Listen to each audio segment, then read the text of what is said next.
about PACT shortly. But first, I'd like to introduce to you our speakers for today's event. We've got two of the three co-editors for the volume on constitutional resilience in South Asia. Swati Jhaveri unfortunately couldn't join us, but we are very pleased to have with us Dinesha Samararatne, who is professor at the Department of Public and International Law at the Faculty of Law at University of Colombo, Sri Lanka. And her research interests include judicial review, public participation in constitution making, constitutional resilience, women and constitutional law, fourth branch institutions, and the relevance of the Global South in comparative constitutional law. She is the editor of the University of Colombo Review and a member of the editorial board of the Indian Law Review, and has served as a co-editor of the IACL blog. We also have with us today Tarunabh Khaitan, who is the head of research at the Bonnevero Institute of Human Rights and professor of public law and legal theory at the Faculty of Law in Oxford. He's a fellow of Mansbridge College and an honorary professorial fellow at Melbourne Law School and a visiting professor of law at Harvard Law School. He specializes in legal theory, constitutional studies, and discrimination law. So I'm going to hand over I'm going to hand over to Tarun and Dinesha in a moment, but first, Rochna Bajpai, principal investigator of the PACT project. Thank you very much, Udit. A warm welcome to you all to our first public event, and we are delighted to have as our first speakers the editors of this exciting new volume that I think is essential for our understanding of the challenges of constitution making in the Global South more broadly. My name is Rochna Bajpai. I'm principal investigator of PACT, which is Pluralist Agreement and Constitutional Transformation, a 3-year international collaborative project funded by the AHRC. And our aim in this project is to rethink the making of constitutions beyond elite pacts, constitutions not just in the contemporary period, but also historical constitutions like the Indian Constituent Assembly, which I and many others have worked on. And our aim specifically is also to create a new digital platform on the making of the Indian Constitution, which will be a public resource, an open access resource for academics, scholars, but also members of the wider public who want to research what went into the making of the Constitution, both to understand the contributions of particular individuals, but also those of marginalized sections, which has been a central focus of PACT, in particular of Dalits, of Muslims and religious minorities, of women and tribal groups. The marginalized typically get excluded from narratives of constitution making, particularly in the case of historical constitutions.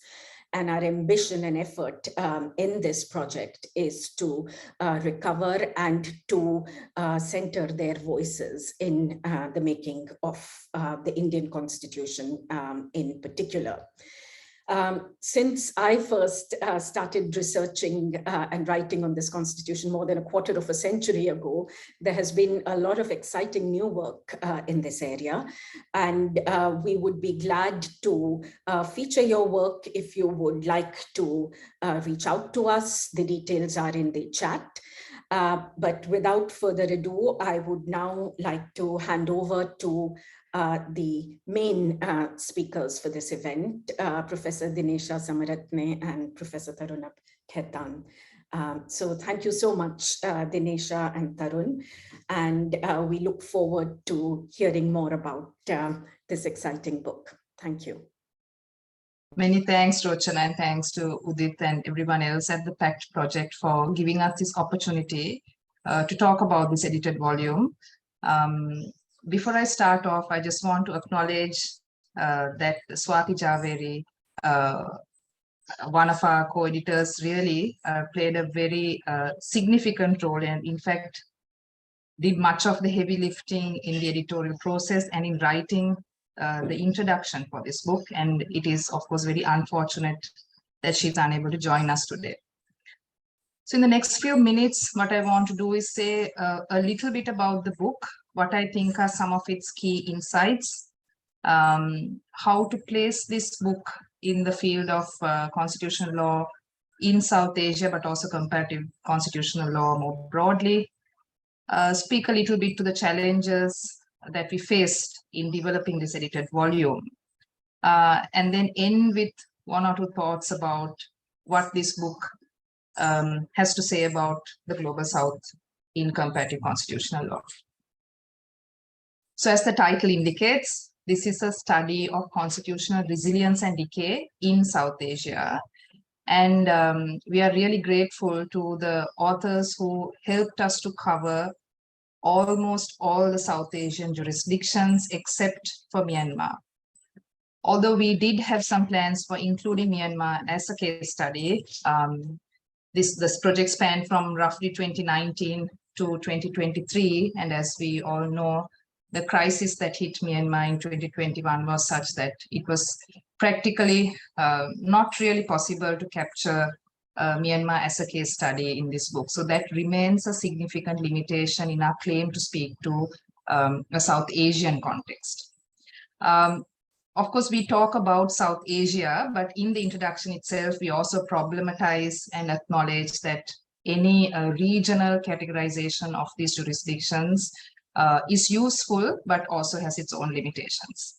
The book itself carries an introduction, which is quite long, because in the introduction, we tackle at least 3 different parts.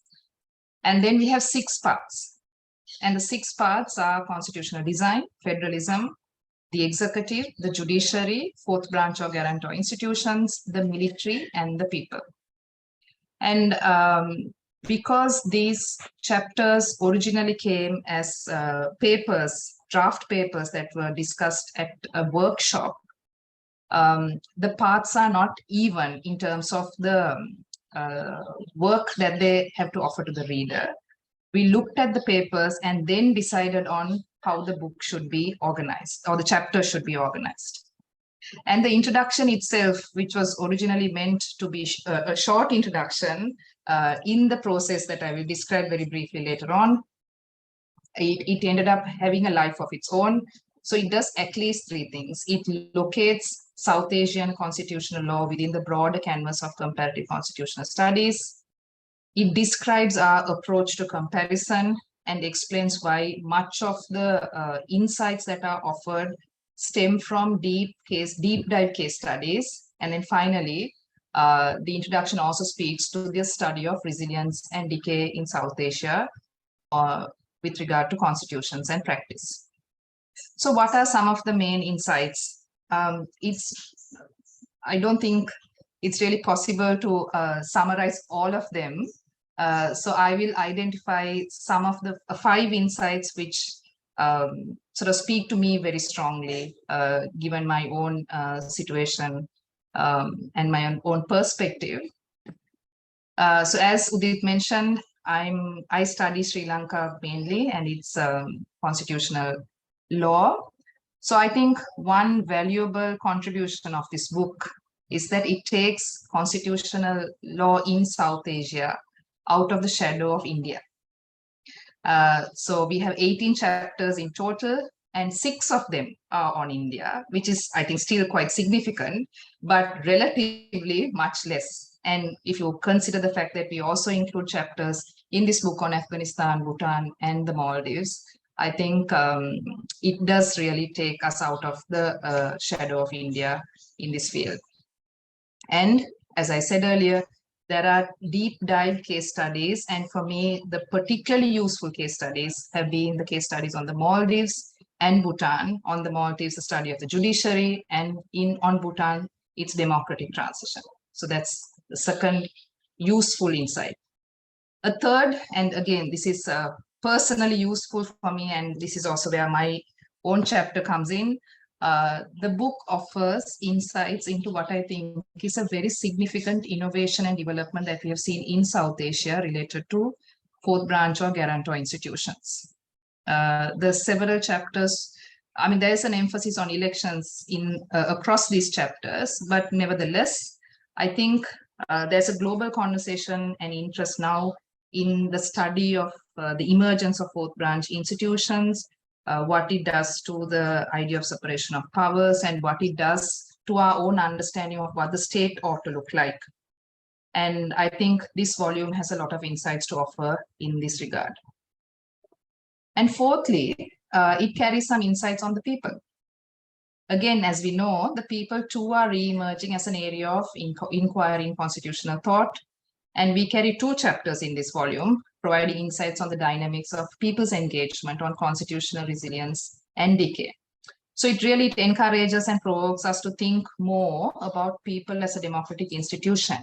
And again, if I were to comment from my perspective, particularly in the last 2 years, from Afghanistan all the way to Myanmar in South Asia, we've seen the people emerge as a key actor. Here again, not to romanticize the people as an actor, but to flag that there is really much to be learned from these developments. And finally, the military. We carry only 1 chapter on this, but I think it's a promising and important start to reviving an interest in an area that I think we as constitutional law scholars have much to learn from, because these developments, I think, have a lot to offer in terms of what the military, but also militarization has to, I mean, its effect on constitutionalism in the region. So very quickly, why this book? I mean, when we talk about South Asia in the field of comparative constitutional law, there are at least 3 ways to think about it. 1, to think of the region vis-a-vis the rest of the world. Then you can look at intra-comparison within the South Asian region. And then, of course, also a single case study approach, which will then be available for the first and the second approach that I identified. And in our discussions about how to think about our angle on comparison, what we realized was that for most of the jurisdictions that we cover in this book, we are really at that first stage of deep dive case study, because any meaningful comparison for us requires knowledge about each jurisdiction. Whereas there may be some other chapters in which there is that possibility of intra-regional comparison. And then what is left for the reader is to situate this knowledge in comparison from the region with the rest of the world. But beyond offering insights on understudied jurisdictions in the region, in offering insights to understudied jurisdictions and scholarship on it within the region, there were 3 things that we also tried to do. 1 was community building among scholars, wherever they may be, and sort of nurturing conversations about their work. Community building among scholars involves 2 things: nurturing scholars and scholarship. And then joining the global conversation on all these different themes that we address in the book from the ground up. I think Tarun will speak more to this. This whole process began as a workshop in December in Melbourne in 2019, in what seems now like a different world. But really, it was a very rare opportunity for South Asian, public law scholars working on South Asia to actually meet. As we know, challenges of lack of funding, visa restrictions makes it very hard for scholars working on this region to actually meet and talk to each other. So it's really from that event that this book has now come to the world. And now finally, I just want to say something about using the lens of constitutional resilience and decay. And I just don't want to make this one point. What I personally enjoyed in sort of working with the authors and sort of working on this volume is that each of the chapters tell a story of resilience and decay as a cyclical process. And I find a lot of value in studying resilience and decay in this way, because I've said this elsewhere as well, it helps to critically situate the challenges that we face in advancing constitutionalism, but it also helps to understand why these questions remain relevant, because with the cycle, with the pendulum swing, also comes the need to have done the interpretive work, which as scholars we are called upon to do. And by doing that, we make our own contribution to truth seeking. I have a few more things to say about edited books and why, despite edited books being frowned upon in this particular instance, one could make a case for edited books, etc. But I'll hand the floor to Tarun now. Thanks. Thanks very much, Dinesha, for that very insightful beginning. So I'll just try to sort of say things around the beautiful frame that you've put together on the themes of both scholarship and community. So one of the things that really, and before I start as well, I should echo Dinesha's tribute to the extremely hard work that Swati Jhaveri did for this volume. She really carried it, and Dinesh and I would often get the reminders, the slaps on the wrist. We were the stragglers, she was the leader. So without Swati, this could not have happened. I was the straggler usually. The first thing I want to note, and Dinesha hinted at this, is that our discipline of constitutional law and comparative constitutional law and theory and practice is a prisoner of the gravitational pull of the United States on the discipline. And this center of gravity just manifests itself in so many deep ways.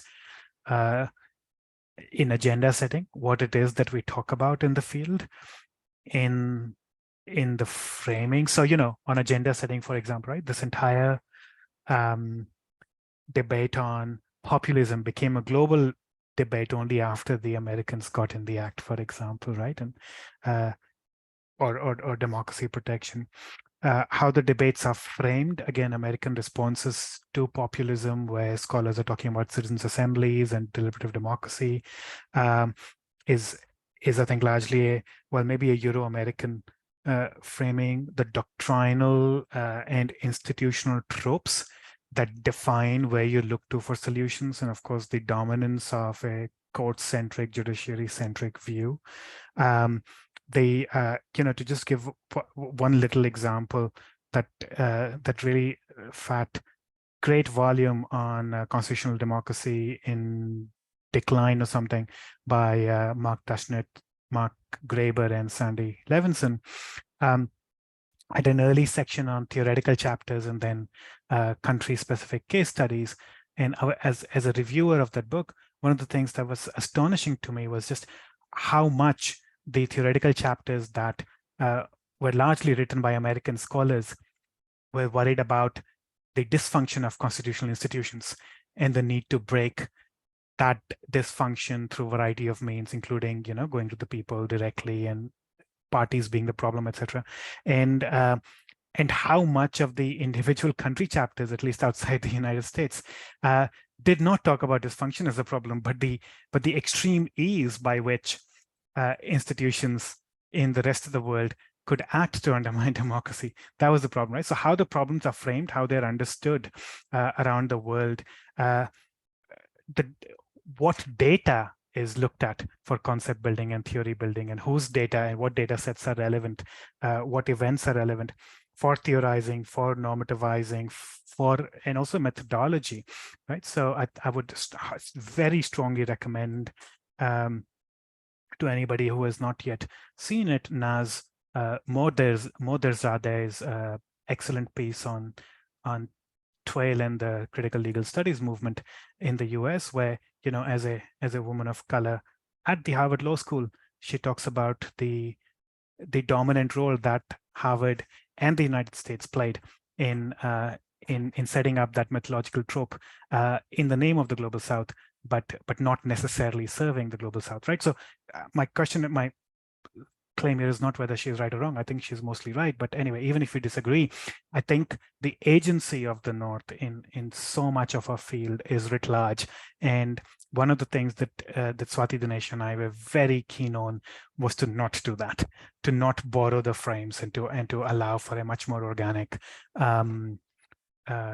emergence of ideas and narratives and concepts and theories from below. So the methodology of going about it, where we did not invite our friends, but had an open call for papers, selected papers for the very rigorous selection process. This is, Oxford and Melbourne have been participating, and I should also note Farah Ahmed's key role in the series of organizing these public law workshops for South Asia. For it's had 4 iterations now, the last one being last year at Oxford. But anyway, so I think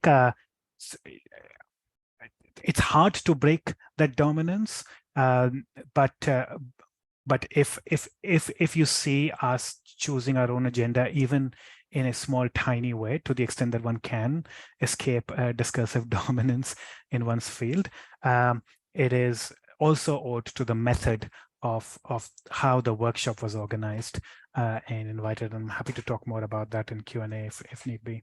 The second thing was that, we're all three very conscious of the role of the academy as scholars, interested in, embedded in, and some of us living in the region as well, with its challenges, with its risks, with its difficulties, even in the good days, right? And especially in the bad days. And there've been both of those aplenty. But combined with that, the role of the scholar, the performative role of the scholar in seeking discursive accountability from the powers of the day, including political powers. So just, I'm not going to repeat sort of things that Dinesha has said about our focus to move beyond quotes. And she has outlined how different sections very self-consciously try to deal with themes that transcend quotes. We first thought that we will not do quotes at all, and then we realized that we can't do without quotes. So there is a section on the judiciary, but only a section on the judiciary. And beyond India, it's not a comparative project. We have decided to call it a proto-comparative project. Part of the challenge in the region is that we don't even have good textbooks that will tell us just what the data is, in a digestible form. So we see these chapters as proto-comparative in that they have been written and workshopped and developed in conversation with authors from other jurisdictions.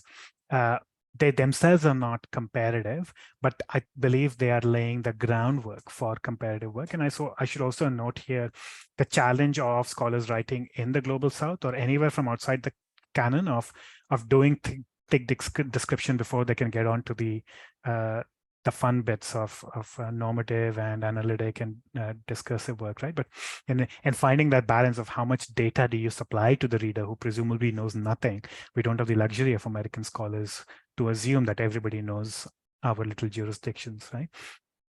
And the capacity building dimension of the project as well, of not restricting this to, in fact, I don't think there's any sort of, this is not an insult to the people who've written in the volume, right? But we were not going after the big names, right? We were interested in the papers, whoever was writing them. Okay.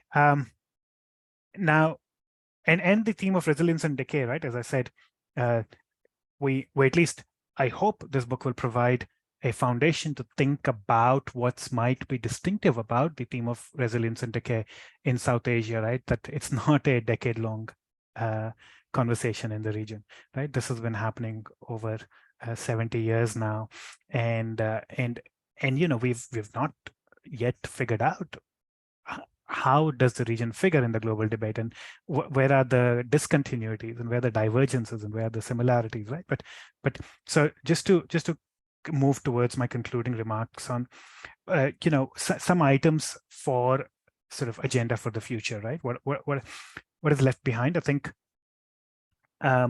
there's a lot to be thought about in terms of restoration.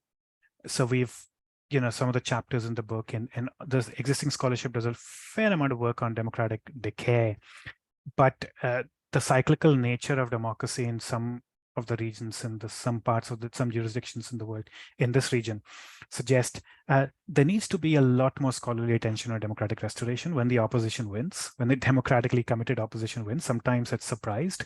There's a very narrow window of opportunity to act and understand how that window of opportunity is utilized, should be utilized, may be utilized. How can democracy be restored so that we can break out of this vicious cycle and become a much more democracy deepening virtuous cycle? We can enter that. I think that work is still very much the work that needs to be developed and done. The second sort of big blind spot in the volume and in the field more generally is the role of capital, and especially crony capitalism in democracy here. And I note here the work by Goldoni and Wilkinson recently. They've published an edited volume called The Material Constitutionalism. And also the South African Zondo Commission on State Capture by the Gupta brothers, right? In the day, I would love to see a similar report in the Indian context on the role of the Adani brothers in Adanis and Ambanis and state capture, right? So I think that sort of political economy work, at least lawyers have not been doing that. And I think lawyers obviously bring an institutional nous to topics which sometimes, with due respect, economists tend to lack. So I think it's not that, that work has not been done, but it's not been done by lawyers. And I think something new will be revealed if lawyers do that work. The challenge of capacity deficit, especially in the smaller jurisdictions in the region, but also across the board, including our inability to meet within the region in a country which will have everyone from every jurisdiction is huge and very challenging. I think there's also scope for South-South comparisons beyond the region. So, thinking about this talk today, I was thinking, the African Charter for Democracy, right? Apart from the African Charter for Peoples and Human Rights, and the African Charter for Democracy is an astonishing and amazing instrument, and the African Court is giving phenomenal judgments on the Charter of Democracy in terms of bad design, politically captured electoral commissions, etc. Right? And I think South Asia is a fantastic region to emulate Africa in this regard and think about a Charter for Democracy, given its engagement with democracy for such a long time. And Adam Abebe's work, by the way, is highly recommended for anybody thinking about the African Charter and what it's doing in Africa. I think we also need to, as Dinesha mentioned it in passing, the romanticization of the people. That is, again, work that needs to be done in the region. I think Sri Lanka has seen, and I think Dinesha has a draft chapter, which I've seen a previous draft of. I don't know if it's in print yet, of the implications that an obsession or fetishization of the people can have especially for minorities, and how do we think about democracy without dismissing or dissing institutions, and the key role that institutions play, and not just allowing the people to speak in a fair manner, but also protecting minority voices and interests. There are concerns about the interplay between design and culture, and I'm not with the design skeptics who say that design is irrelevant. People like Mark Tushnet or Wojciech Sadurski, who say power will do what power wants to do. I'm also not naive. I don't think design can save us from everything, but design can matter, and design can slow things down. And sometimes that is all that politics needs, some time to manifest itself. So, we have to think about the relationship between design, culture, and deep time, and perhaps chance as well, right? So, so finally, I'll just end on the theme of and the need for concept building and theorization from below, especially in the South. And I think even in the so-called global comparative projects, you often have theory building and concept building from the North, and the South is basically a source of data and data that is picked up post facto, right? You have the theory and the South comes in to supply the data to vindicate the theory. It's very selectively done, right? So how can we reframe and rethink scholarship in the region where we don't start with a theory developed in the Northern frame, right? How we can start with Southern data and take it seriously for its own sake, and take that as a starting point, and then follow it to see what theories and concepts it leads us to. And I think that is the abiding challenge for our discipline, but I'll shut up there. Thank you very much. Perfect. Thanks a lot, Dinesha and Tarun. That's really great. We have so much to discuss, but all of us are going to have to hold fire for just a bit because I'm going to go now to Shree and Sadaf. Shree Agnihotri, one of our discussants today, is a doctoral candidate at the LSE Law School. She has a background in law and holds degrees from RML and LU. Gosh, that's a tongue twister. We used to call it Ramanalu in our days. I don't know if that's still used. Ramanalu and NYU. Her thesis, entitled Arendtian Constitutional Theory, builds an Arendtian framework to analyze the role of citizens' political acts and judgments in establishing, maintaining, and challenging a constitutional order. So we'll go to Shree in a moment. We've also got with us Sadaf Aziz, who's Dean and Associate Professor at the School of Law at Lahore University of Management Sciences, and her research interests are in the areas of legal and political theory and the comparative and historical study of legal regimes in the subcontinent. She's the author of the Pakistani Constitution, a constitutional analysis, and has published articles and chapters focused on gender and constitutionalism, constitutional foundations, and the interface of liberal and non-liberal legal orders. So we're going to go to Shree and Sadaf now, and then we'll have a brief response from Tarun and Dinesha. Afterwards, we're going to open up for Q&A, and how Q&A is going to work is I'm going to invite the audience to submit their questions in the chat, and then I will forward your questions to our panel. But over to you, Shree.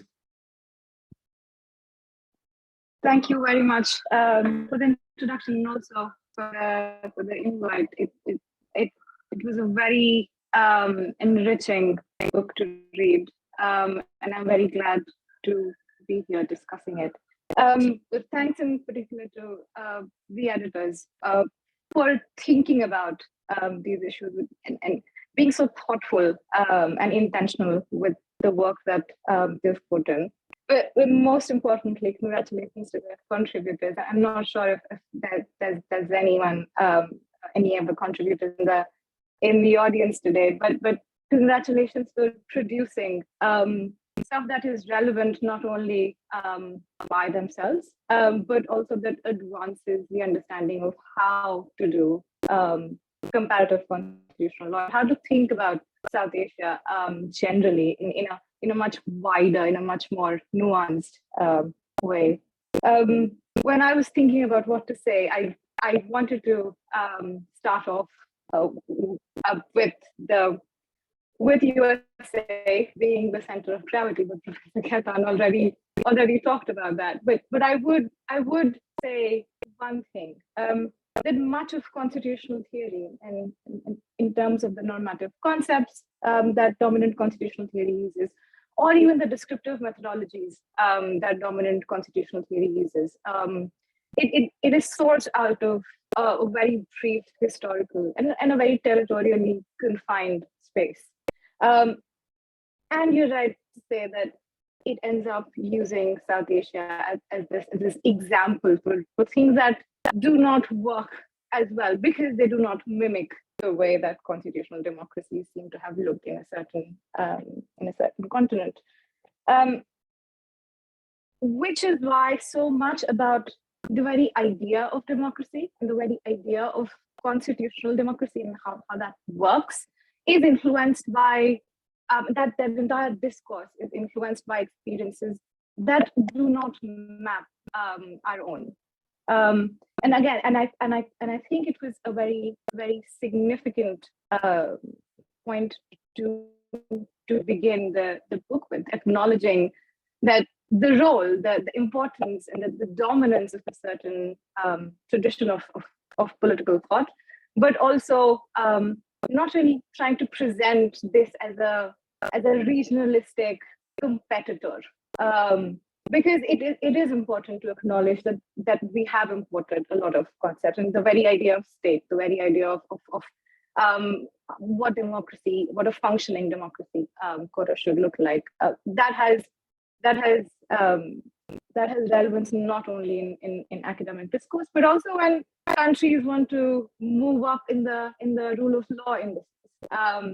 And that ends up again being a cycle with respect to how they actually end up designing their institutions. So there's a lot of interplay between the global north and the global south. And I thought that it was extremely nuanced and thoughtful of the editors and the contributors to not present South Asia as this island, self-contained whole, but also still try and present constitutionalism from a contextual perspective, so that we can understand how we govern ourselves, and maybe create small distinctions without needing to create an overarching theory on which to rely on. And again, in a certain way, beginning from a theory is a lot more imperialistic than and coming from sort of the ground, looking at the ground, and then proceeding towards a theory is a lot more democratic. So there's that normative value to the entire process that has been done. I also really liked the slow approach to comparison that the volume has undertaken. It is important for multiple reasons, I think, but mostly because when we study concepts such as resilience, we are looking at our lifespan, and it's a very brief lifespan when you look at it from the larger scheme of things, and when we have to understand concepts such as resilience and decay, it needs to 70 years is not enough to come up with a good understanding, with a thorough understanding. And this slow comparison allows it takes away the pressure from scholars to come up with something that will grab headlines, to come up with conclusions. It allows scholars to really get into the middle of things, to really look at the context, to be, again, like I said, intentional with the comparisons. And I thought it was very nicely done in the volume. I did think something about the way that resilience had not been defined, and this is one of the things that I would love to discuss on. I agree that there is value to treating resilience and decay as a cyclical phenomenon, because it bursts the myth that we are sort of it's a linear progress to being a better constitutional democracy, as if we can all map the correct constitutional developments, or you can map when you've gone one step backward and what exactly you need to do. But I also thought that there's a certain unpredictability that we need to value when we are looking at resilience, and when we are trying to evaluate decay. And I was wondering if during one of the workshops or in writing one of the chapters, the contributors or the editors thought about the distinction between resilience and decay and instability and durability. Do you not think that there is a danger in conflating instability with decay? I mean, this is something that other fields tend to do.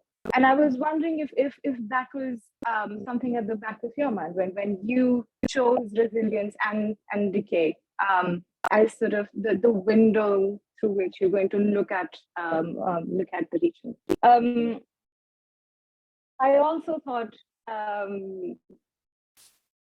that there was the main danger with trying to look at a certain region and presenting it as not being very reliant on a certain model.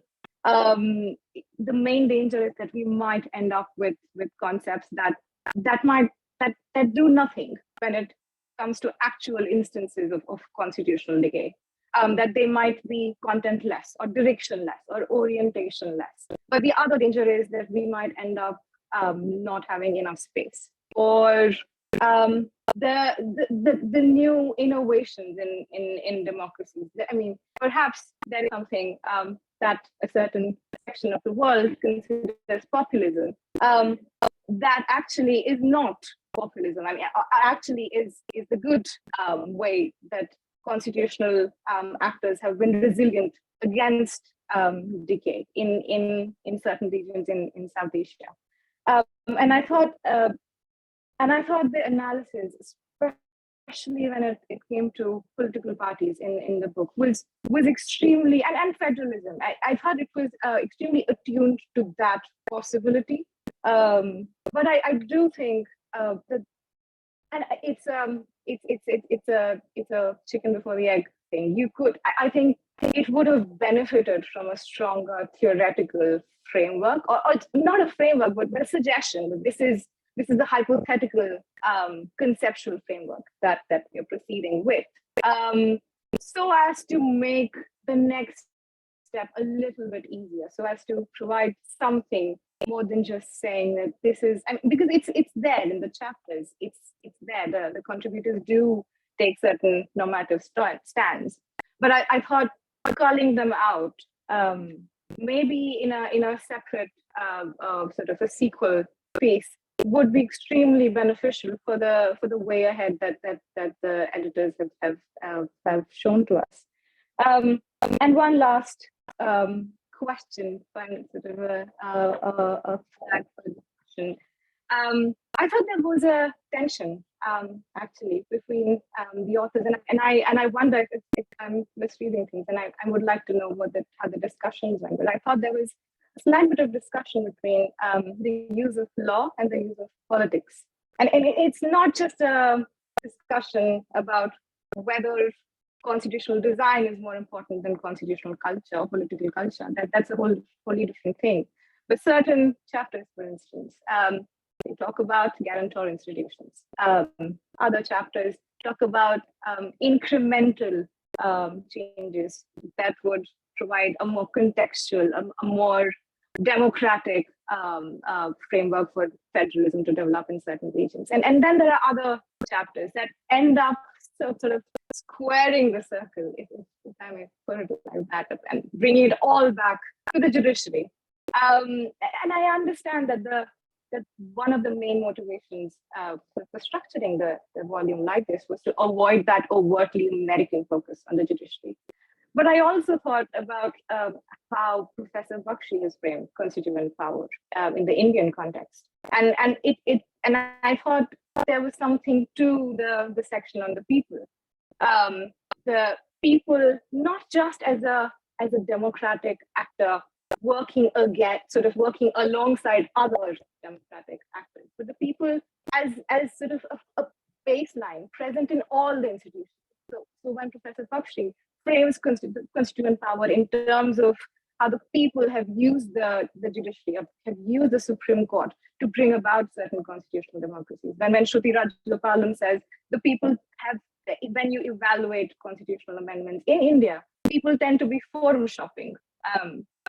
And that's a kind of consciousness, I think, that the chapters on the people hint at. And I thought, if there was a discussion, if there was sort of a debate of sorts amongst the authors on what is the baseline, or are we looking at the people? I mean, it's good to a homogeneous understanding of people, but a fine-grained analysis of how people are present in every institution would tell us that the tension that the West proposes between law and politics is actually a very theoretical distinction.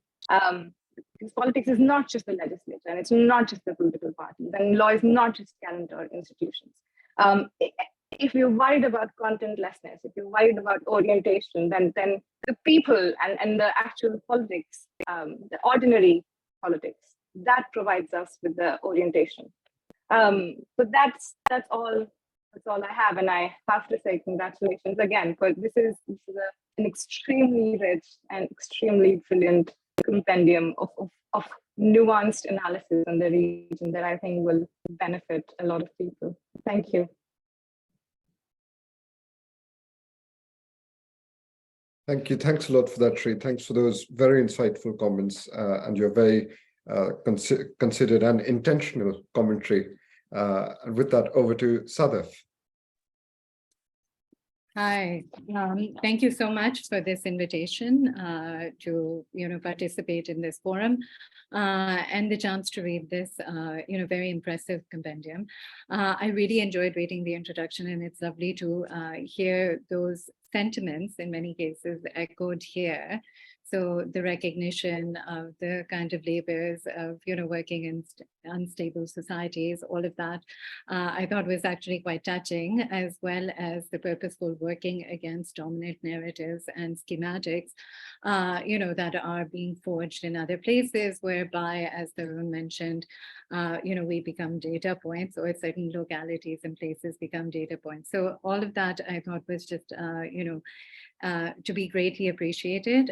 It's a really wonderful volume, and I will apologize from the outset that there was one significant portion that I haven't had a chance to read, which was on the fourth column, institutions, which I saw. And Dinesha, I particularly apologize to you because I know your extended chapter was in there. So that's something that I won't be able to refer to in my comments otherwise about the book. I think so many of the things that have already been mentioned were interesting. There were points of kind of reflection for me. One of them, the choice of South Asia as as a region to be looked at constitutionally, and of course the expansion of that term to draw in both Afghanistan, which is not traditionally always situated thus, or in scholarly literature and in other kinds of typologies, as well as, of course, the extensions to Nepal and Bhutan, the Maldives. That was all really fascinating and interesting. I do think, of course, that there is, in spite of the constant conscious working against the dominance of India, and I will say that not as criticism, but as a kind of acknowledgement of the ways in which in the study, and I'm situated in Pakistan, of constitutionalism, the fact that they are greater scholarly exertions and products of that kind of effort is also something that we rely upon, so as to be able to excavate through methodologies and the like, and selectively appropriate them to our own projects as well. So, but I think in my comments, this will be a little bit reflected in the fact that there is a kind of continuity to this kind of scholarly engagement in this volume, which brings up multiple facets, which then invite a more incisive kind of look at the shape and structure of constitutionalism. So again, this is really interesting, and as Shree sort of ended, and as the volume ends with the kinds of chapters on the people, that's something that I particularly wanted to kind of interrogate a little bit further, because I think that it is a very interesting turn to bring that in quite the ways that the volume's chapters actually invoke the notion of the people and also play that alongside the idea of constitutional resilience. So the two chapters actually that I'm just going to speak a little bit about are the chapter by Faizan Siddiqui, as well as the chapter, and I don't have the titles here, by doctors, I'm assuming Sindhu and Narayan. So sorry, my notes are also a little bit scattered at this point.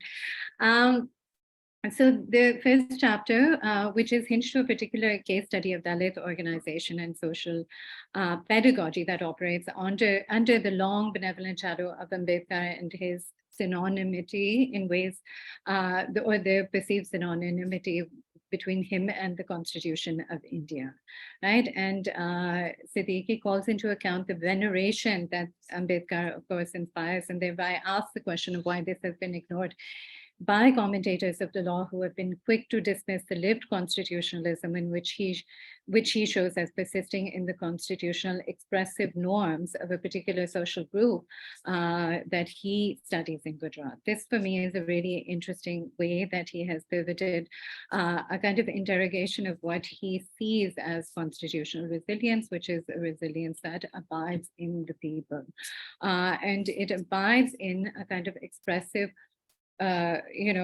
constitutionalism and rights terminology, which is then the imbibing of this and the further fostering of this is shown, of course, through the operations of a social society organization which operates within a particular region in Gujarat and is seeking to enable people who have been dispossessed, or actually what has happened is that they have not had the kind of effects of a redistributionary policy enacted through law, particularly the Gujarat land ceiling law, in fact, operate to allow them to have possession of land.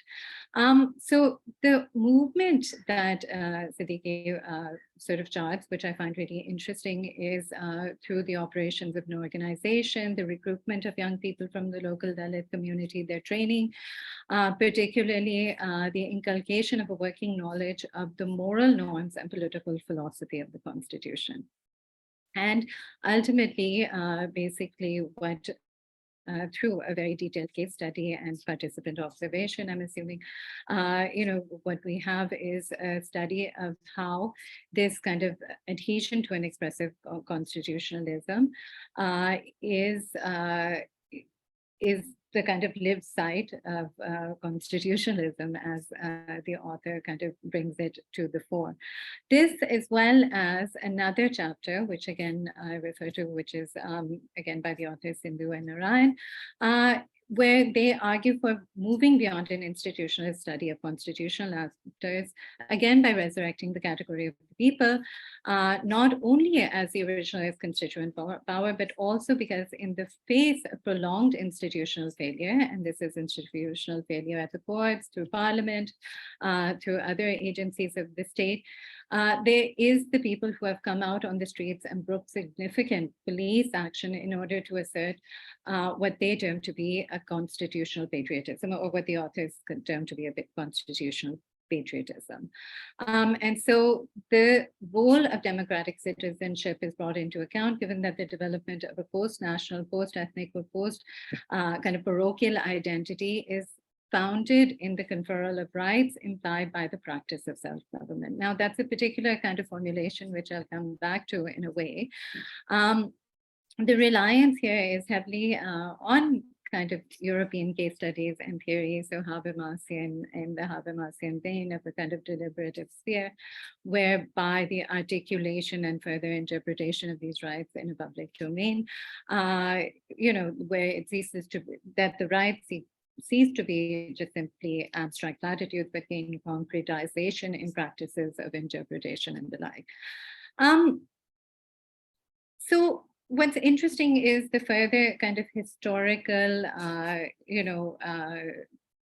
concretization again, which is provided in an account of why this adherence is there in the public.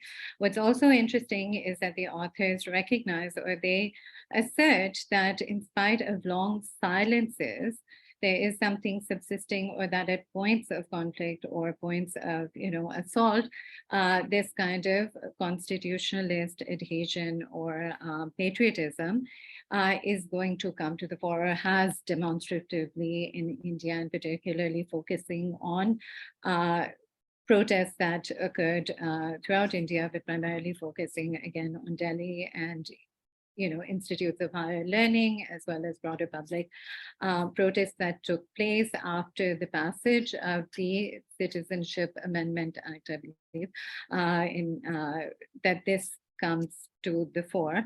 And what's very interesting again about this is that even in this case, it is similar that there's the symbology of the protest, which is very much hinged to both constitutional founding in the person of Ambedkar, but also to the preamble of the Constitution. And this is how certain values of citizenship and the like gain a kind of expression, and constitutional resilience is posited here, or is based here, or expressed as being existing here.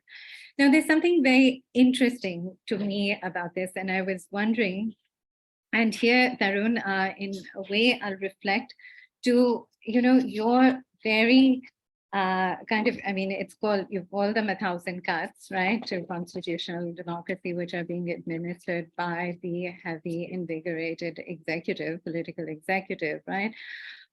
Which is, so they're operating, these cuts are operating as attacks against electoral accountability, in the undermining of other institutional checks, undermining of federalism, of bicameralism, and all sorts of, as well as an undermining or a resolute kind of incorporation, right? So it's systemic, but it's also in your account, operates through capture.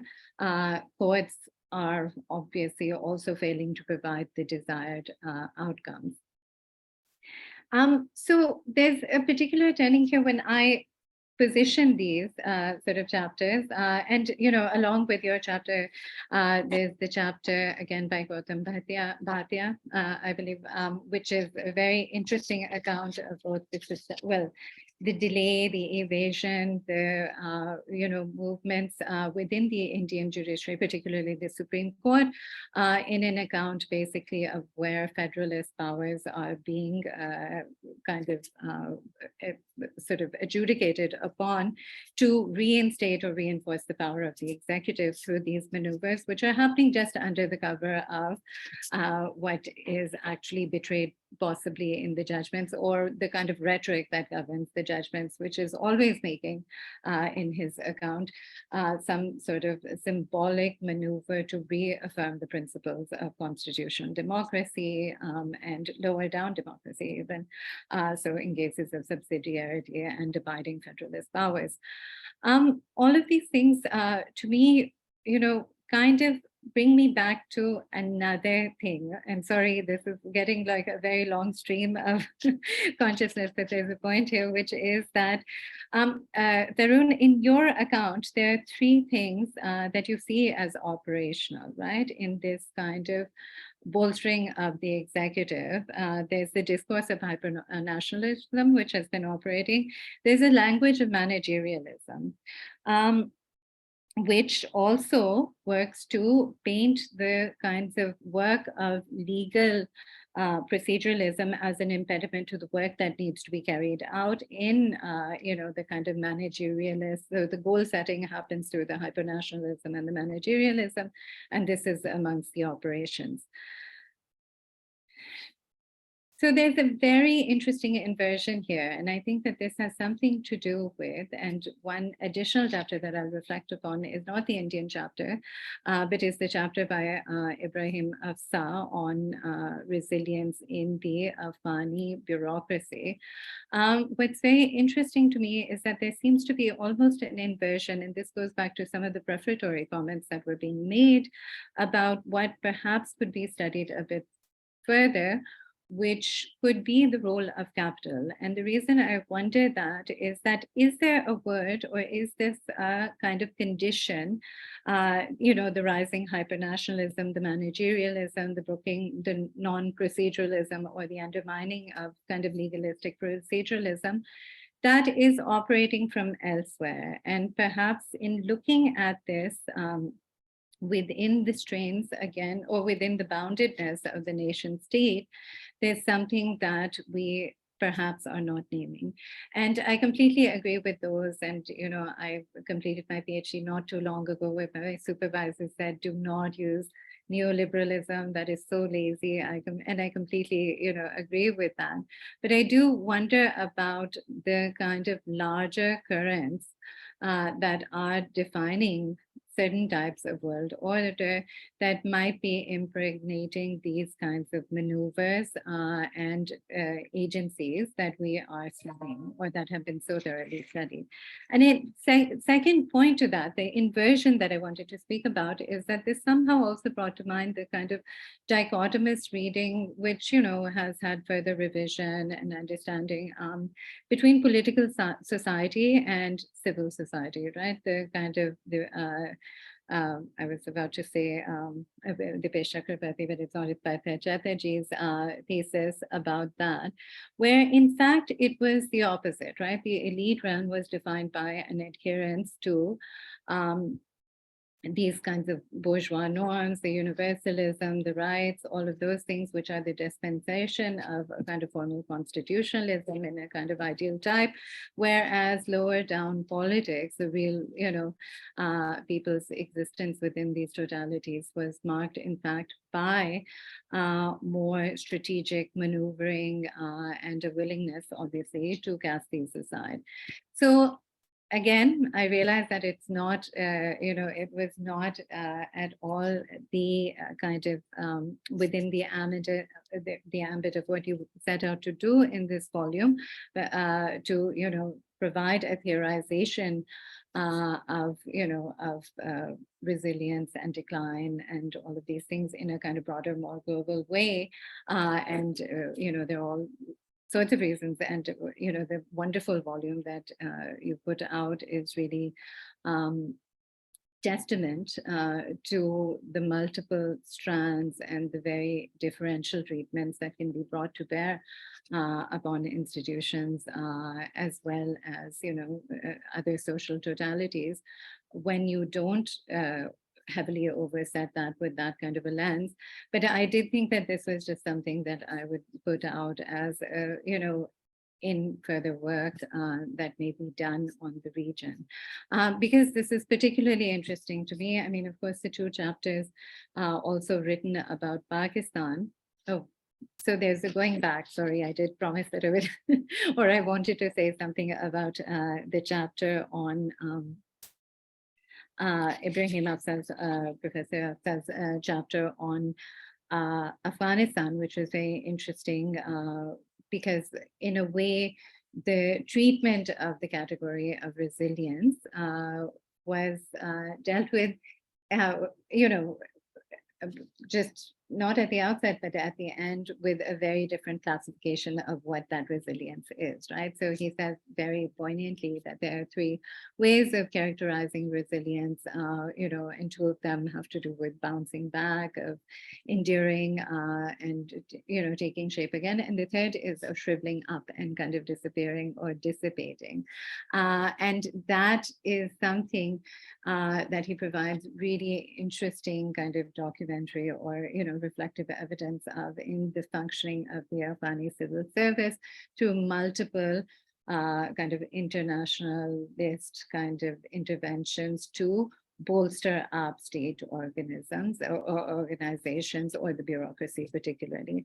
And that to me also is interesting because in a way what you have now is, so going back to India and, in what I'll say in Pakistan is that again, Tarun, you sort of speak to the fact that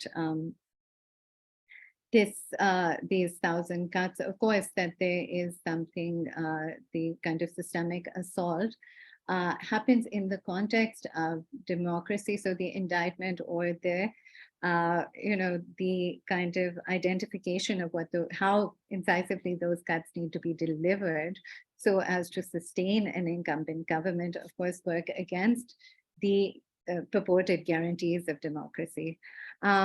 Which is very interesting, and that there is the manner of their execution follows what could otherwise be, or other people have called an authoritarian playbook.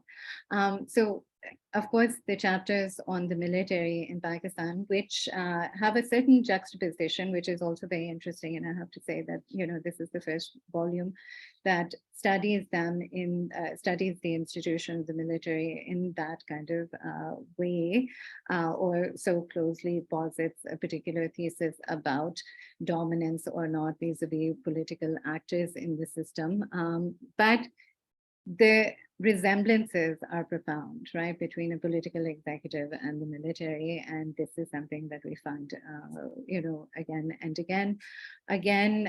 There are also so many other kinds of resonances from the other case studies as well. So the Maldives, the particular political engineering of the judiciary there, all of these things really, have this is will be a volume that I think all of us will live with for a very long time and benefit from, because I think it yields so much, with every reading. So I believe I may have gone well over my allotted time, and I apologize for that.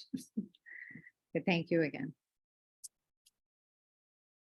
Thank you so much, Sadaf, and thank you again, Shree, for your very rich comments. And there's a lot, I'm sure, for the editors to think about and comment on. So we'll go back to them briefly and we'll open it up for questions. Once again, I'll invite the audience to now start maybe thinking about their questions. You might want to start putting them in the chat. Once we've heard from the editors, we'll go back to them with your questions. So over to you, Tarun and Dinesha. Dinesha, are you happy for me to start? So, okay, thanks. Or likewise, I'm happy if you want to start. Okay, I'll go first. Thanks very much, Shree and Sadaf, for those very thoughtful and generous comments. And obviously, it's very hard to comment on edited collections because there's a huge amount to read and it's not necessarily coherent. And so you've both, done us a huge favor by those comments. Very briefly, because I do want some time for Q&A as well. You're absolutely right, Shree, that there's a tension between sort of our insistence that we need to do theory building and concept building from the practices of the South, and the fact that that practice is replete with concepts and ideas borrowed from the North, right? I don't see that as a tension, because the point I'm making is a intellectual or scholarly one, not a practical one. So I genuinely don't think, and it's a hard thing to say in a world which takes authorship and agency and positionality so seriously. I don't think that the value of ideas diminishes because it comes from elsewhere. I think the values of ideas depends on what those ideas are. But so the point I'm making is not a knee-jerk antipathy to comparativism in scholarship or practice because the origin of some idea is abroad. And the way you put it was beautiful, I think, that, in some ways, I'm insisting on starting from data rather than from theory. And I think once you do that and you call that, you said starting from data is democratic, starting from theory is imperialistic, right? And I would have used different terminology, but I think, I'll go along with your terms. I think that's beautifully put. And as soon as you start from the data, you start from what's actually happening instead of starting from a theory and then trying to find the data to fit your theory, right? You're already going to be a much better scholar and also do justice to your subject matter. So I really like that initial comment. The non-definition of resilience was also a very self-conscious choice because it became very clear that we didn't agree. I mean, not only just the editors, but the contributors as well. And also, we were playing with it. And in some ways, it's a broad, relatively broad theme to unite these ideas. So we chose not to define it, in part. So let me make a bigger claim based on that brief response, which is from what you were saying, I realized that the volume is not just proto-comparative, it's also proto-theoretical, in that there is a lot of data there and insights, not just data, because our authors have not just provided a bunch of data, right? Deep insight there, right? But there's a lot of stuff there that is very useful food for thought for theory building. But it is a limitation of the format of an edited collection where individual authors have one short chapter and editors can only, editors have the choice in the introduction to tie them together as well in some ways, right? That the lowest common denominator ends up being what you talk of. But I think it I'm hoping that some of you will write reviews of the book. And there is, some of the themes that you identify are very much sort of themes that can be used for theory building in the reviews or in future work, like the legal and political constitutionalism, right? The false dichotomy that is so omnipresent in the global literature, right? And you say that, yes, the question is it's not a choice, it's a spectrum. Countries not only occupy different points in the spectrum, but they move. It's a dynamic spectrum, right? They move closer to one point or the other in different points in time. And anyway, so thank you very much for those insightful comments. And Sadaf, you're absolutely right. And Dinesha was being very generous in saying that 6 out of 18 is not India being dominant, or at least less dominant than elsewhere. But I think it is a problem, and it is a problem that exists despite our efforts, not because of our indifference. And maybe I think there is space and scope for doing, so there are northerners within the south as well, right? Just as there's southerners within the north. And I think there's space for doing a volume or several on South Asia without India at all, right? And that might actually allow the Indian frame to be displaced, right? Because India is the local hegemon, sort of intellectually and theoretically. So everything we have said about America also applies in a smaller way within the region. And I think, for obvious reasons, people other than me will have to take that project forward. But I think there is certainly a lot to be thought about. Dare I say that this Indian hegemony leaves India worse off than most other countries in the region, at least intellectually, because India imagining itself at the top feels no need. Indian practice feels no need to look in the neighborhood to see what is worth borrowing. And that impoverishes the Indian discourse in ways that does not happen in other countries, or happens less so in other countries in the region. So I think, there are so many experiments and ideas happening in Pakistan, in Nepal, in Sri Lanka, and elsewhere, right? That will enrich Indian scholarship in a great deal, right? Like the idea of constitution councils, for example, in Nepal and Sri Lanka that Dinesha talks about, right? I think there's a crying need in Indian practice for somebody to articulate that, but because there isn't a culture to look at, to look down, right? You just look up and down very much in quotation marks. I think India is worse off for that reason. So I think there is a reason for more greater humility on the part of the Indians as well. You're quite right to characterize the chapter by Tindon and Ryan in some ways as against the grain, in that it's more theoretical, and the theoretical frames are up front. But in some ways, we also wanted to be methodologically diverse and did not want to dictate. So the two chapters on the people just beautifully juxtapose completely different methodologies, right? Where I think Sadiqi's chapter on ethnography is, one of the best pieces I've seen. It's like praising your own baby, right? But it really is beautifully done, right? And I thought this is how ethnography should be done, and it's just so fantastic in its narrative style and the data-based bottom-up concept building. But anyway, so I think that's sort of my sort of excuse for the difference in approaches. So, and I'll just end with the final point on neoliberalism and political economy in this story, right? So in my individual chapter, and I think this is also true for the volume writ large, the focus is indeed on the how rather than the why.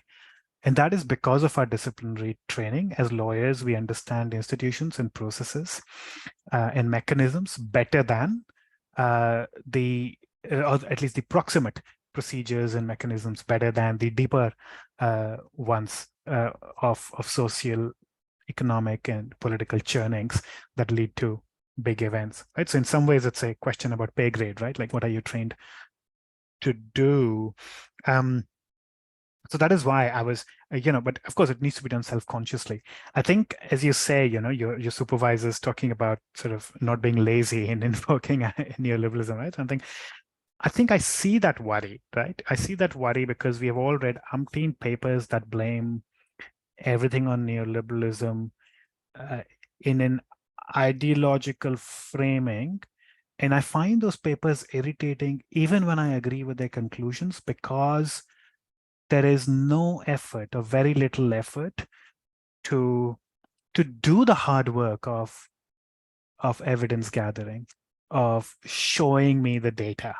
It almost assumes that the reader belongs to your party, right? And I think that is lazy scholarship. So I think you're absolutely right. And I would the term I would use instead of managerialism is probably anti-proceduralism.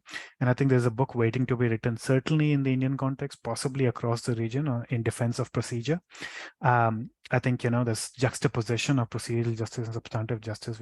Anuj Bhavania's work is sort of case in point. But I think that sort of that the neoliberal agenda setting and the role of global capital, there's a huge space for that story to be told, and lawyers have a role in telling that story, as I said, about what is happening with Adani and Ambani and the Modi government, right? But it cannot be told lazily because that story remains unconvincing. It does more damage to the truth by saying it sloppily, and it's easier to dismiss. So I think if you have to say it, one has to say it. The groundwork has to be done. But I'll stop there and invite Dinesha to add to any comments. Thanks, Tarun. Shree and Sadaf, thank you very much for taking the time to go through this volume and also to comment so thoughtfully. It's quite exciting to hear these responses, and I think your comments have given me a lot to think about in terms of how to interpret this work in 2023. So I'll just say three things because I don't want to take too much time. It's mostly a response to the ongoing conversation, not necessarily from the edited volume itself. On this question of data, I mean, I am increasingly realizing that I too prefer to start from the data because that is really the handle that I can reach for easily. But then, of course, there is the question about what is the data, and then we come back to your concern, Shree, about how do we define data. And then again, we are using pre-existing knowledge, wherever that pre-existing knowledge comes from. And I'm saying this because 2022 really challenged me to ask that question about how do you think, can you think afresh outside of the frameworks within which your mind exists? That seems like a rhetorical question to ask, but I mean, just to share, the experience in 2022 really pushed me to ask that question. And I'm still thinking about answers because I feel like my training in constitutional law and even in law limits me in that regard. That also ties up with, I think, Sadaf's comments about the people. Some people who study what happened in different parts of South Asia and the people ask the question about how do we interpret the responses of the people? And there too, are we collapsing back into what we already know and then limiting the response of the people to what we already know, and thereby losing the opportunity to think differently.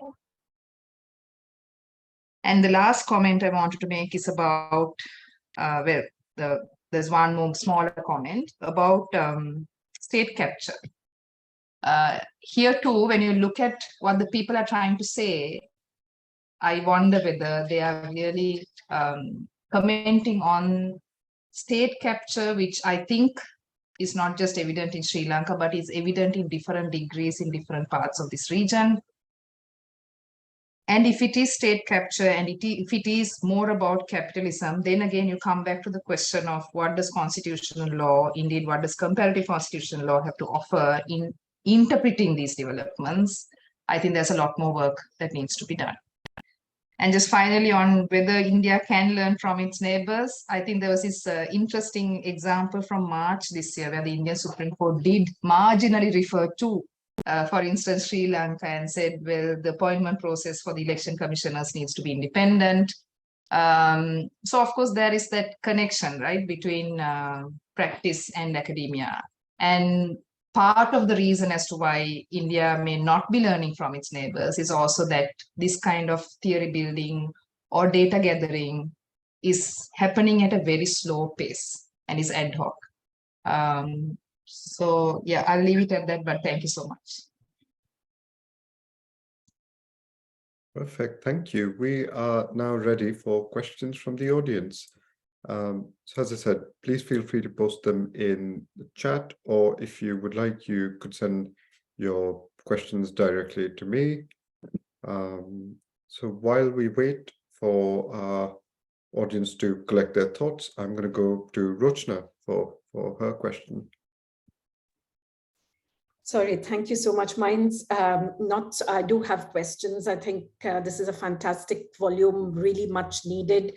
And it reminds us, I think, of several things. First, that academic work is collaborative, even though we inhabit a world in which we are constantly jostling and being pushed to jostle because of the causal, if you like, processes to do with that lazy thing, neoliberalism, to claim authorship or individual agency.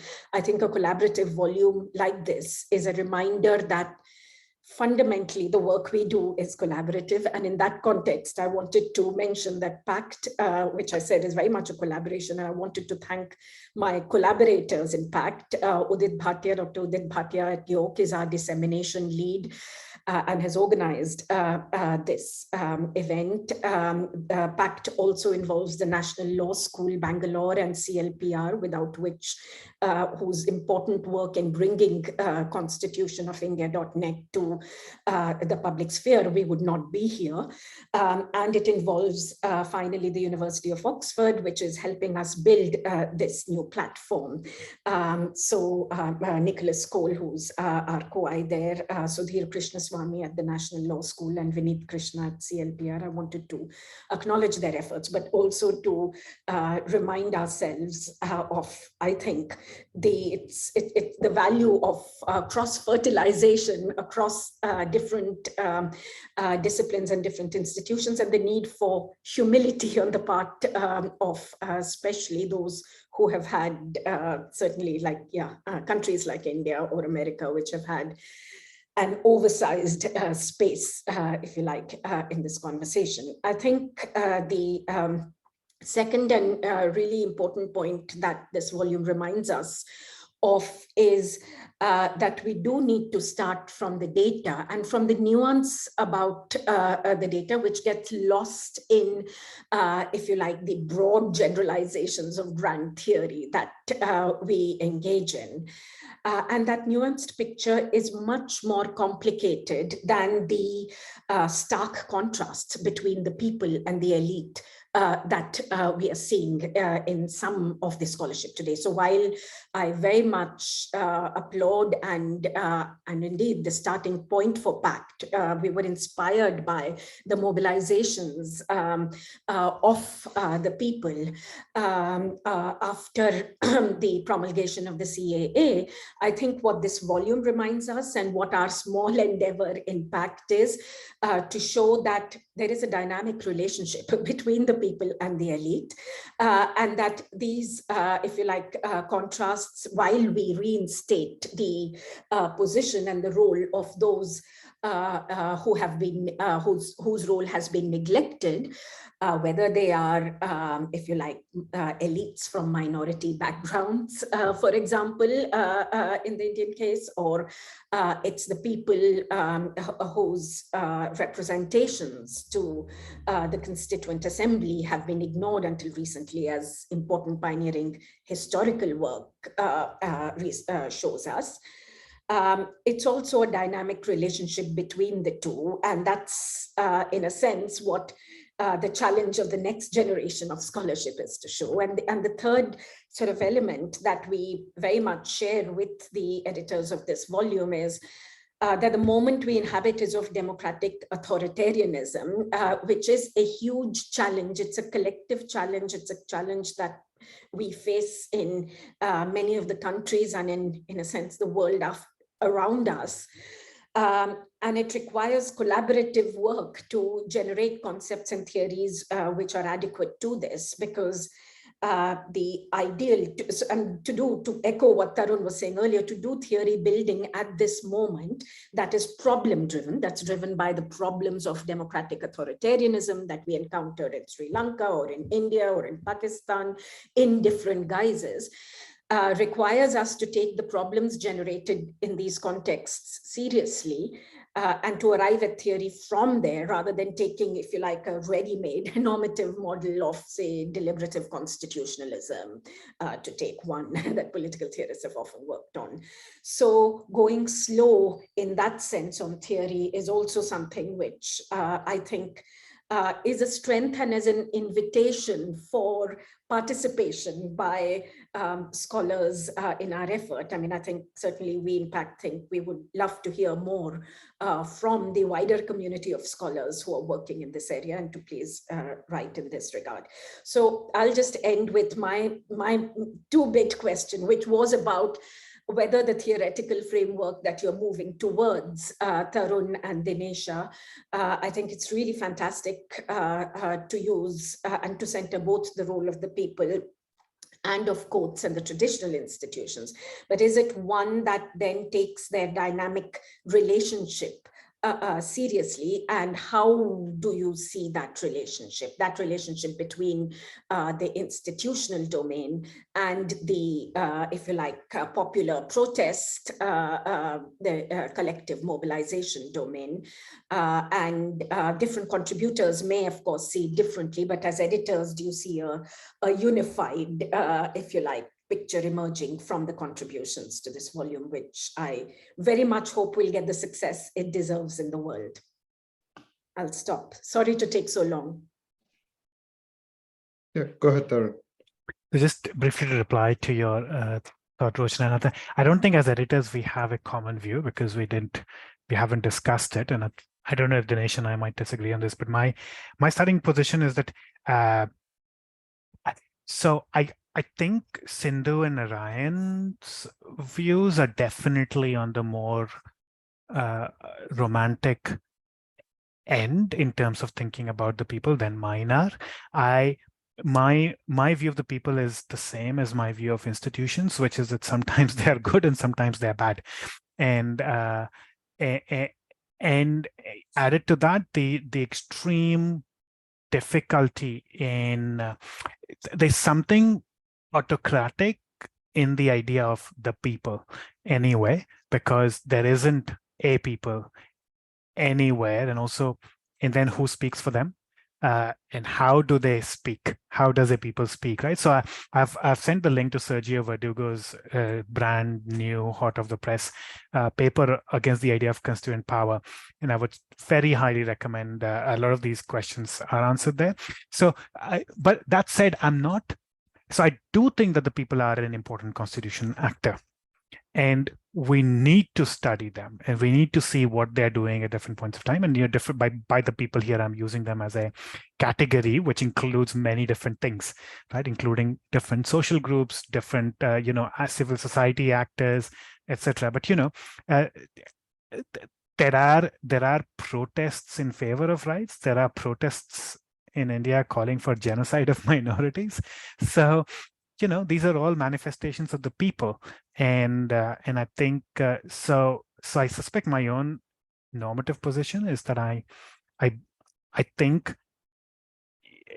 that this is an extension of the idea of In Defense of Procedures. Maybe we can call that book In Defense of Procedures and Institutions. Is that any will is better enacted through institutions. In long-standing institutions which have sound procedures, good mechanisms, are deliberative, are consensual, or even when they're conflictual, are conflictual in a way that outcomes cater to multiple interests, are better than allowing, because when we speak of the people, they just lend themselves to capture by your populists who will claim to speak for them, etc. So I think that's where I come to this debate. And I should also say, in one of the gaps, one of the chapters, this is related to what you're saying, right? We have a strong recent streak, again, coming from the US, of thinking of the people as pure and politicians as evil and corrupt and whatever, right? I think these are both very dangerous tropes for democracy.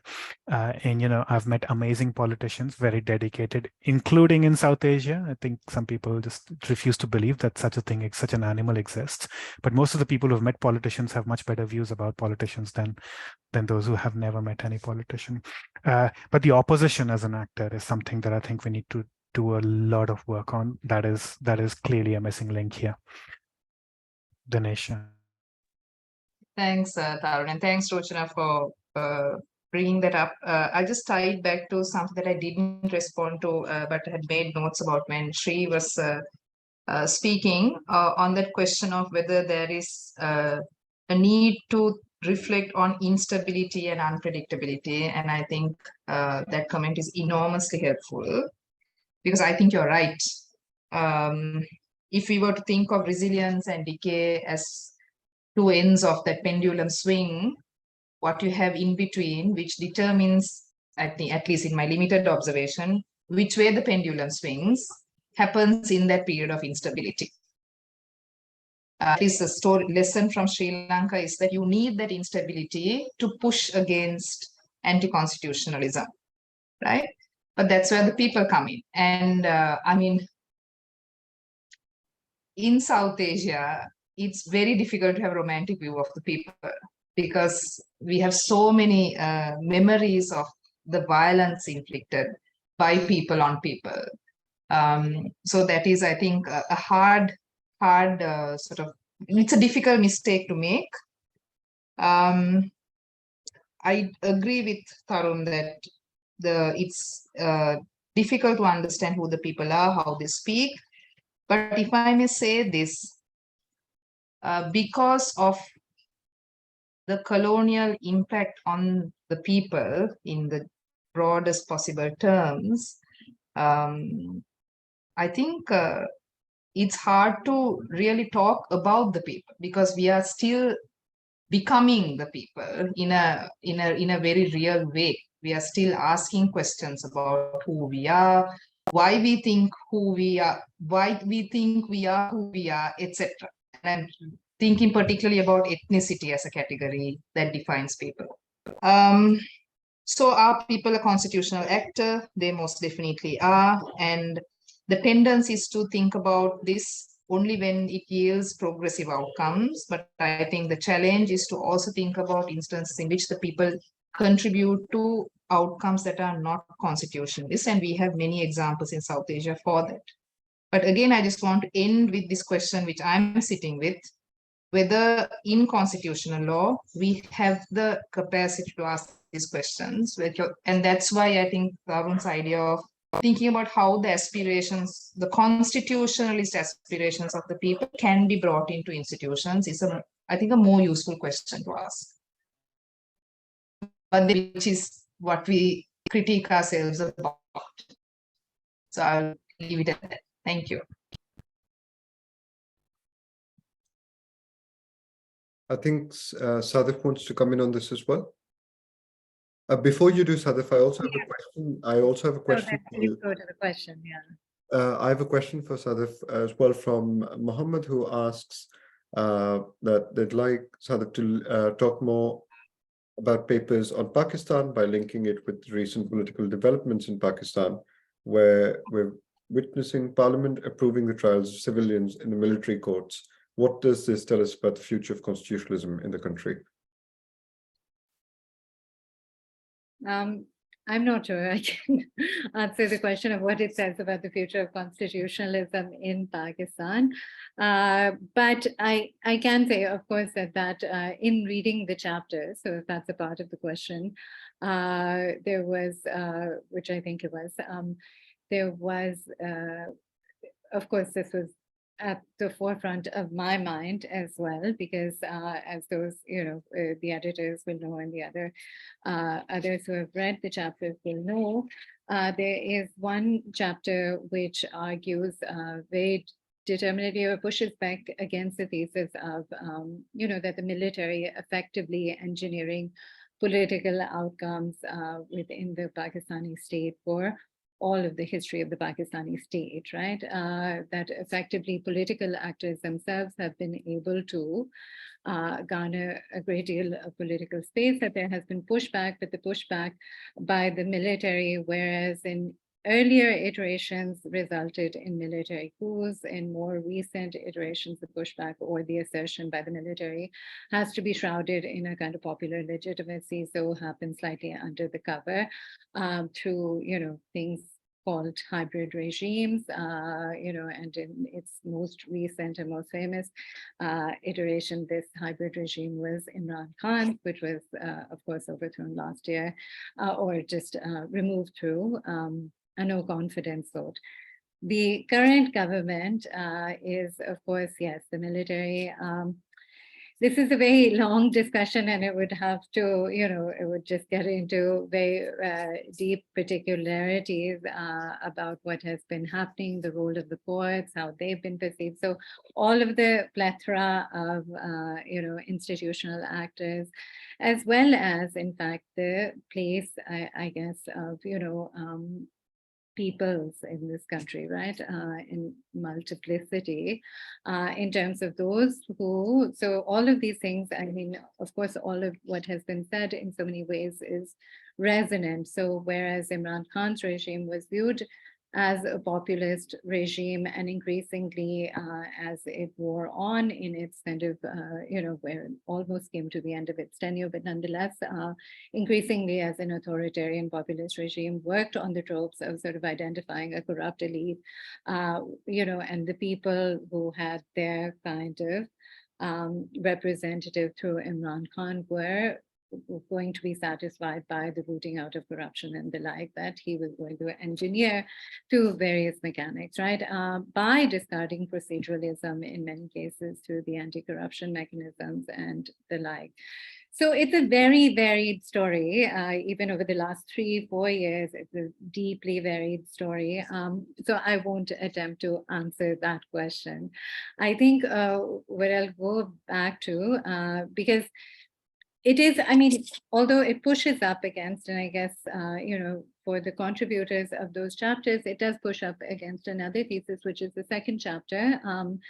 Raza and Salman, I believe, are the authors of, who have specifically argued, in fact, somewhat in antithesis to, and I think that's how the editors have actually positioned these in the introductory or prefatory remarks in the volume, that they could not be more opposite, if I remember correctly, or they could not be more opposed to each other in what they're arguing.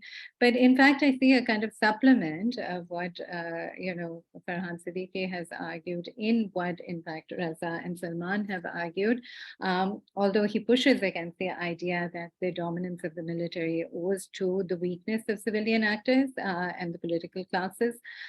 The interesting thing, of course, though, is the ways in which they identify how political parties, and there is a longer genesis for this thesis in scholarly work and in common kind of or general kind of political discussions and discourse within Pakistan, that the kind of both endemic corruption as well as the absence of internal democracy within the political party structure, dynastic politics, all of these things actually seed space to and result in political, sort of leaders always seeking the patronage of the military and thereby seeking power through that intermediary or tutelary institution. I think that there's a lot, obviously, in what's happening that can be read through many of those kinds of phenomena which have been identified.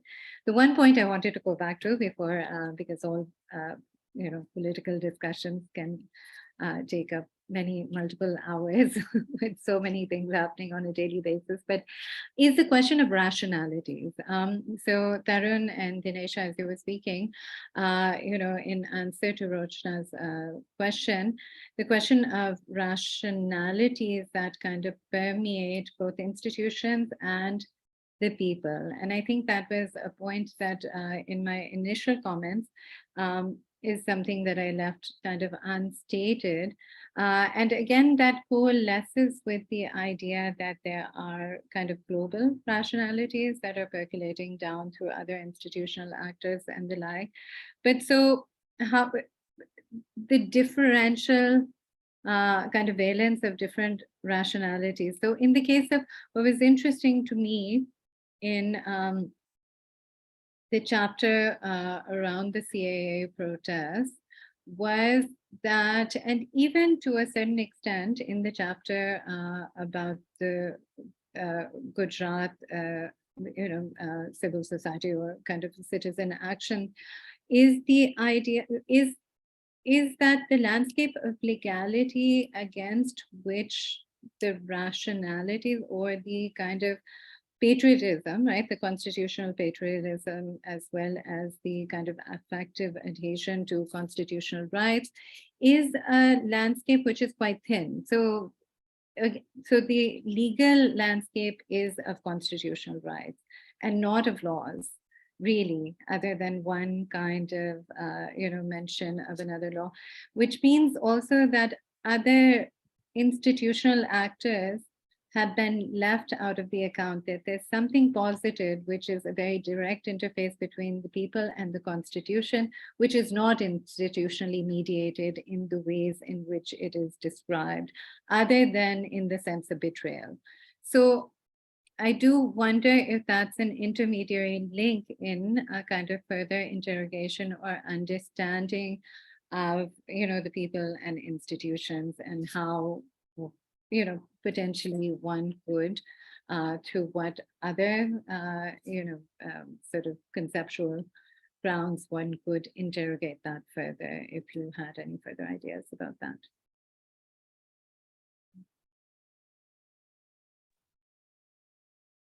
May I, Udit, respond to that? Yes, sir.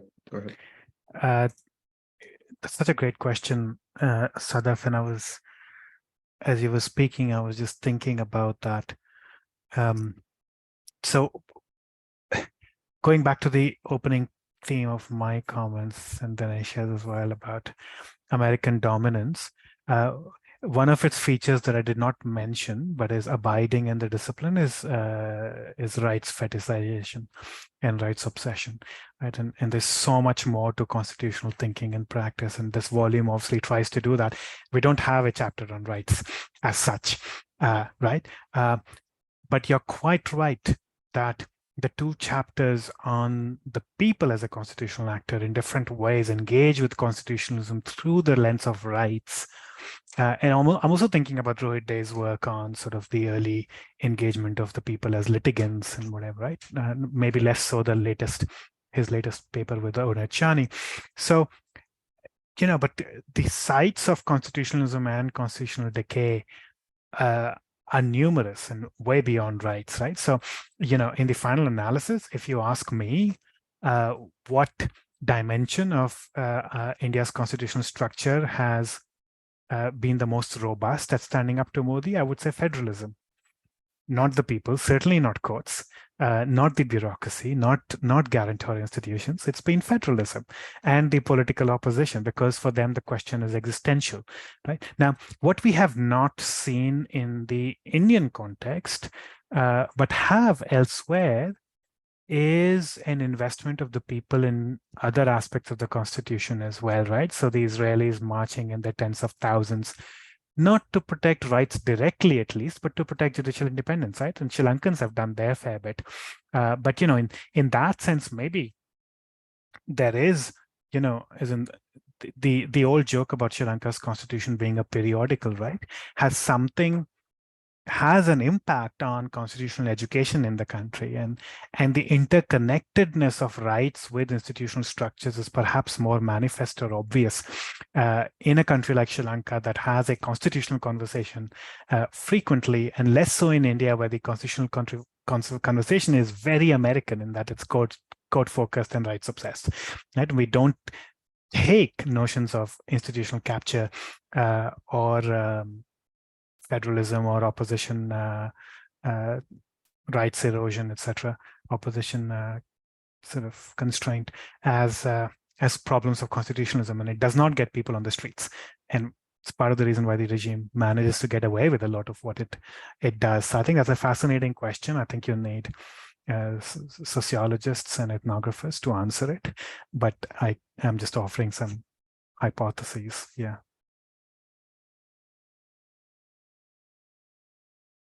Perfect. Thank you. I think we'll wrap up shortly, but before I do, I just want to thank, first of all, Alice Winters, who has been doing the admin work for PACT. She's project manager at PACT. So many thanks to Alice for setting up everything today, for all her admin work kind of behind the scenes. Thanks to Shree and to Sadaf for their excellent comments. And finally, to the editors for very productive discussion. I'm sure it's a conversation that will continue. Please do stay in touch with Project PACT. I'll put the website down on the chat link. We hope to have many more conversations like this over the next few months, couple of years. So please do stay in touch. Thank you once again. Thank you, and thanks very much to Tarunabh, as also a member of our advisory board, for your support and encouragement of our work. And we look forward to continuing this conversation. Thank you.